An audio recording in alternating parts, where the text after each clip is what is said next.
बिस्मिल्लाहिर्रहमानिर्रहीम। आज का हमारा टॉपिक है ग्रुप थ्योरी वाला। एमएमपी का जो ग्रुप थ्योरी वाला पोर्शन है उसका पहला टॉपिक है डिस्क्रीट ग्रुप।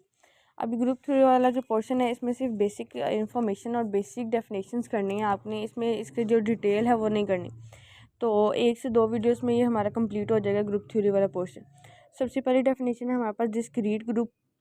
डिस्क्रीट एक सेट है, कोई भी सेट है वो उसके 2 टाइप्स हो सकते हैं, या तो वो फाइनाइट सेट हो सकता है या वो इनफाइनाइट सेट हो सकता है। ठीक है, अब फाइनाइट सेट आपको पता है वो तो काउंटेबल भी होता है और वो फिक्स नंबर ऑफ टर्म्स होती हैं उसके अंदर। इनफाइनाइट सेट की बात करें तो उसके अंदर वो मज़ीद 2 टाइप्स आ जाती हैं, एक countable set, countable infinite set और अनकाउंटेबल इनफाइनाइट सेट। अगर कोई इनफाइनाइट सेट है, for example the set of complex numbers, the set of real numbers, वो इनफाइनाइट तो है लेकिन वो काउंटेबल है, मीनिंग दैट हम उन्हें नेचुरल नंबर्स के साथ एसोसिएट कर सकते हैं। तो ऐसा कोई सेट जो काउंटेबल भी हो और इनफाइनाइट भी हो उसे डिनोमिनेबल सेट कहते हैं। ठीक है, तो अगर डिस्क्रीट ग्रुप की बात करें तो ये एक ऐसा ग्रुप होता है जो इनफाइनाइट भी होता है और काउंटेबल भी होता है। A group which has countable infinite number of elements is note as discrete group. For example set of rational number, set of complex number, set of even numbers, ठीक है, सेट ऑफ रियल नंबर्स। तो ये वाले जो सारी examples हैं ये discrete group की। अब C4 जो सेट है जिसमें हमें साइक्लिक सेट जिसे भी कहा जा सकता है, या C4 जिसमें 4 कम्प्लेक्स नंबर्स आते हैं तो वो +-1 और +-1 होता है, ये भी एक फाइनाइट सेट है, लेकिन ये इनफाइनाइट काउंटेबल सेट की कैटेगरी में नहीं आएगा। कंटिन्यूस ग्रुप की अगर बात करें तो कंटिन्यूस ग्रुप उस ग्रुप को कहते हैं जो अनकाउंटेबल होता है। इनफाइनाइट तो होता ही है, अनकाउंटेबल होता है, मीनिंग दैट वो अनडिन्यूमरेबल होता है, जिसमें इन्फिनिटी नंबर ऑफ एलिमेंट्स होते हैं। तो इसमें इरेशनल नंबर आ सकते हैं। अब देखें अगर हम बात करें 1 kg ऑफ राइस, अब 1 kg ऑफ राइस को हम काउंट कर सकते हैं। ठीक है, इसी तरह से अगर बात करें कि 1 litre of water, 1 litre of water को हम काउंट, उसके ड्रॉप्स को हम काउंट नहीं कर सकते, तो वो जो है वो अनकाउंटेबल ग्रुप में आ जाएगा। अगर 1 kg ऑफ राइस की बात करें तो वो काउंटेबल भी होगा, लेकिन वो अगर ये तो 1 kg में फिक्स नंबर ऑफ बीज होंगे ना, लेकिन अगर हम बात करें 2 या 3 kg की सॉरी 2 या 3 kg की, तो उसमें इनफाइनाइट नंबर ऑफ टर्म्स भी जा सकते हैं। तो कंटिन्यूस ग्रुप में ये कंटिन्यूस नंबर ऑफ टर्म्स हैं, अनकाउंटेबल हैं, इन्फिनिटी हैं, तो उसमें इरेशनल नंबर्स वाला जो है वो ग्रुप आएगा। इन्फिनिटी ग्रुप में बात करें तो नंबर नेम से ही सजेस्ट हो रहा है कि a group that contains an infinite number of elements is called an infinite group. अब एक एग्जांपल दे देते हैं, यहाँ पे नॉर्मल सब ग्रुप की एक एग्जांपल है जिसमें हमने ये बताना है कि ये जो सेट है, ये जो ग्रुप है, ये नॉर्मल सब ग्रुप है या नहीं। तो उसने एक सबसेट दे दिया, आप every set is the subset of itself. ठीक है, तो उसने क्या है कि अगर आपने किसी भी चीज़ को नॉर्मल सब ग्रुप प्रूव करना है तो उसके लिए पहले सब नॉर्मल सब ग्रुप की डेफिनेशन का पता होना ज़रूरी है। तो नॉर्मल सब ग्रुप की डेफिनेशन ये कहती है कि आपके पास अगर H G is equal to G H, meaning that commutative property with respect to multiplication या कोसेट वाली प्रॉपर्टी जो है वो होल्ड हो रही है किसी सेट के ऊपर, तो उसे नॉर्मल सब ग्रुप कहते हैं। तो यहाँ पे उसने हमें जो सेट दिया है, सबसेट दिया है, वो है +-1 का। तो अब यहाँ से हमने जो एच है वो तो उसने दिया हुआ है, सब ग्रुप है। ये जो जी एलिमेंट होता है, ये जी एलिमेंट हमने जो मेजर ग्रुप होता है जो उसने कहा यहाँ पे मेंशन किया कि वो C4 है, उसमें से लेना होता है। अब यहाँ पे मैंने पहले 1 लिया, एच के साथ लेफ्ट साइड से भी और राइट साइड से मल्टीप्लाई करवाया, तो मेरे पास आंसर में डिफरेंस नहीं आया, तो मीनिंग दैट कि ये इसके 1 के लिहाज से एच के ऊपर नॉर्मल सब ग्रुप की प्रॉपर्टी फुलफिल हो रही है। इसी तरह से मैं -1 लूँगी, उसको लेफ़्ट साइड से और राइट साइड से मल्टीप्लाई करवाऊँगी, तो वो भी फुलफिल हो रही है, आंसर के ऊपर कोई फ़र्क नहीं पड़ा, आंसर सेम है। इसी तरह से हम आयोटा को चेक करेंगे और माइनस आयोटा को। ठीक है, C4 से के अंदर ये 4 एलिमेंट्स हैं, चारों एलिमेंट्स को हमने एच की लेफ़्ट साइड से और राइट साइड से मल्टीप्लाई करवाया, हमारे पास आंसर जो है लेफ़्ट साइड से और राइट साइड के इक्वल आए हैं। तो यहाँ पे जो नॉर्मल सब ग्रुप की डेफिनेशन है वो फुलफिल हो रही है, और it's mean that H is the normal सब ग्रुप ऑफ C4। देन हमारे पास है GL ऑफ N, जिसे हम जनरल लीनियर ग्रुप भी कहते हैं। इसकी दूसरी डिनोशन है GL of N into C। ठीक है, इस तरह से भी इसको डिनोट किया जाता है। तो इसको general linear group of a dimension या ऑफ अ ऑर्डर भी कहा जाता है। अब यहाँ पे जो ये बेसिकली डील करता है मैट्रिसेस के साथ, मैट्रिसेस किस फॉर्म में होंगे कि G L of into two R, two into R का मतलब है कि रियल नंबर में से आपने नंबर उठाने हैं, और टू का मतलब है यहाँ इसका जो ऑर्डर होगा, जो मैट्रिक्स आप लेंगे उसका ऑर्डर टू होगा, वो 2/2 का मैट्रिक्स होगा। ठीक है, अब यहाँ पे विद रिस्पेक्ट टू एडिशन की अगर बात करें तो उसने कंडीशन दी है ABCD। ठीक है, ये एक मैट्रिक्स है for all ABC and D belongs to the capital R, यानी कि set of real numbers.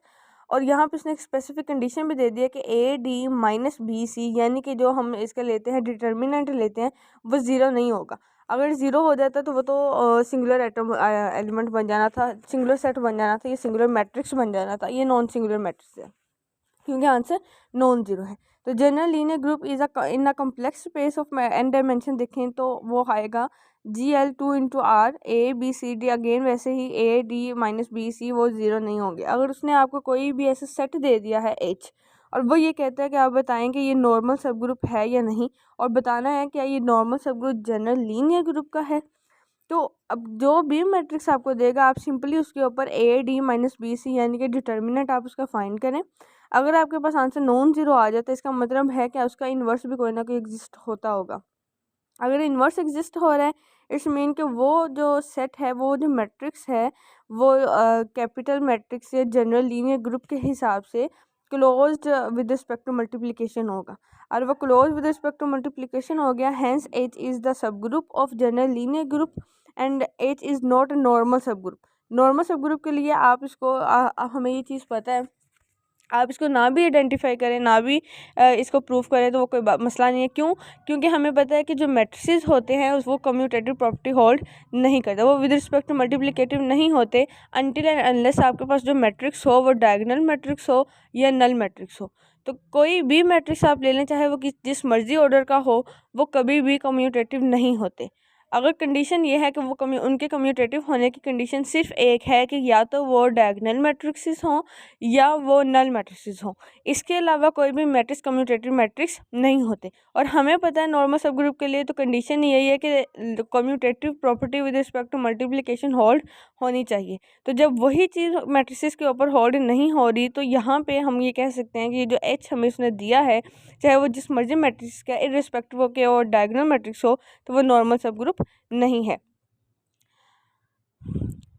Then we have a question, let G be the group, और ग्रुप उसने दिया है 1A 0B where A and B belongs to the R and B is not equals to 0। ठीक है, और H उसने दिया है, कैपिटल ग्रुप उसने दे दिया और उसने H उसका सब ग्रुप भी दिया है। H is equals to 1X X 0 1 and X belongs to set of real numbers. Show that H is a सब group of G। Is H is a normal सब ग्रुप ऑफ G। एक तो सब group proof करना है, दूसरा normal सब group. Justify your answer. तो यहाँ पे ये नहीं होगा नॉर्मल सब ग्रुप। अगेन वही बात है कि A B is equal to नहीं होते B A के, जो मैं आपको पहले बात बता चुकी हूँ कि इसमें ये मैट्रिसेस जो हैं वो कम्यूटेटिव प्रॉपर्टी होल्ड नहीं करते। तो जब वो सब ग्रुप ही नहीं है तो वो नॉर्मल सब ग्रुप किस तरह से हो सकता है? तो H is equal to 1 2 0 1। H का डिटर्मिनेंट लेंगे तो वो नॉन जीरो आ गया। H इनवर्स एग्जिस्ट कर रहा है, H इनवर्स एग्जिस्ट तो कर रहा है, वो close with respect to multiplication भी है। तो H सब ग्रुप तो है लेकिन H नॉर्मल सब ग्रुप नहीं है, क्योंकि नॉर्मल सब ग्रुप के लिए आपको क्या चाहिए होता है कि वो multiplicative property with respect commutative multiplicative property with respect to multiplication hold होनी चाहिए, जो कि नहीं होती मैट्रिक्स के अंदर, और ये तो डायगोनल मैट्रिक्स भी नहीं है। तो अगेन इसको जस्टिफाई भी कर सकते हैं आप लिख के भी, अगर प्रूव करना चाहते हैं तो वो भी कर सकते हैं। AH यानी हम मल्टीप्लाई अगर करवाएं तो A जो वो एलिमेंट है जो हमने सेट से लिया, जो कैपिटल ग्रुप से लिया, 1 0 AB को 1X 0 1 से पहले लेफ्ट साइड से मल्टीप्लाई करवाया फिर राइट साइड से मल्टीप्लाई करवाया, आपका आंसर इक्वल नहीं है। तो ये चीज़ अगेन शो हो गई कि ये क्या है, नॉर्मल सब ग्रुप नहीं है, लेकिन सब ग्रुप है क्योंकि AD माइनस BC वाली जो प्रॉपर्टी है which is not equals to 0 वो फुलफिल हो रही है। नेक्स्ट हमारे पास एक नोट है स्पेशल लीनियर ग्रुप। पीछे हमने पढ़ा जनरल लीनियर ग्रुप, ये है स्पेशल लीनियर ग्रुप। अब स्पेशल लीनियर ग्रुप को डिनोट करते हैं SL into 2 into R set of real numbers. अब 2 यहाँ पे डिनोट कर रहा है कि ये 2/2 का मैट्रिसेस है। अब इन मैट्रिसेस की स्पेसिफिक कंडीशन क्या होती है कि इनका डिटर्मिनेंट क्या होता है, 1 होता है। पीछे जो जनरल लीनियर ग्रुप में है उसमें डिटर्मिनेंट की कोई कंडीशन नहीं थी, उसमें डिटर्मिनेंट के बस एक चीज़ थी कि उसका जो डिटर्मिनेंट है वो ज़ीरो नहीं होना चाहिए, बाकी कोई भी नंबर हो सकता है। लेकिन स्पेशल लीनियर ग्रुप है तो इसमें क्या है कि इसके स्पेसिफिकली इसका जो डिटर्मिनेंट है वो 1 होगा। इट इज़ अ नॉर्मल सब group of general linear group. ठीक है, ये एज एन MCQ आप स्पेशल लीनियर ग्रुप के हिसाब से इंफॉर्मेशन को याद रखेंगे। देन उसने क्या लेट एक्स हमने सपोज कर लिया कि वो जनरल लीनियर ग्रुप में से बिलोंग कर रहा है, जिसे आपने जी का नाम दे दिया, और एच बिलोंग कर रहा है स्पेशल लीनियर ग्रुप से, जिसका आपने एच का नाम दे दिया। अब डिटर्मिनेंट जब इसका फाइंड करेंगे एक्स, एच और एक्स प्राइम, देखिए नॉर्मल सब ग्रुप उसने कहा है कि वो जनरल लीनियर ग्रुप का, तो ये चीज़ अब हम प्रूव करने लगे हैं। तो नॉर्मल सब ग्रुप की डेफिनेशन यही होती है कि आप एक एलिमेंट उठाएं कैपिटल ग्रुप में से, ठीक है, जो यहाँ पे जी है उसमें से हमने एक्स उठाया है, और दरमियान में रखिए आप उस एलिमेंट वो एलिमेंट उठाएं उस सेट में से जिसको आपने नॉर्मल सब ग्रुप प्रूव करना है। तो मैंने लिख दिया एक्स एच एक्स इनवर्स। ठीक है, अब जब इसका डिटर्मिनेंट ओपन करेंगे तो डिटर्मिनेंट की ये प्रॉपर्टी है कि जब वो दो या दो से ज़्यादा चीज़ें मल्टीप्लाई हो रही हों तो हर एक के ऊपर सेपरेटली डिटर्मिनेंट अप्लाई हो जाता है। तो ये आएगा determinant of x into determinant of H into determinant of x inverse. Determinant of H क्या है, 1 है। क्यों? क्योंकि जो एच हम ले रहे हैं ये स्पेशल लीनियर ग्रुप में से हम ले रहे हैं,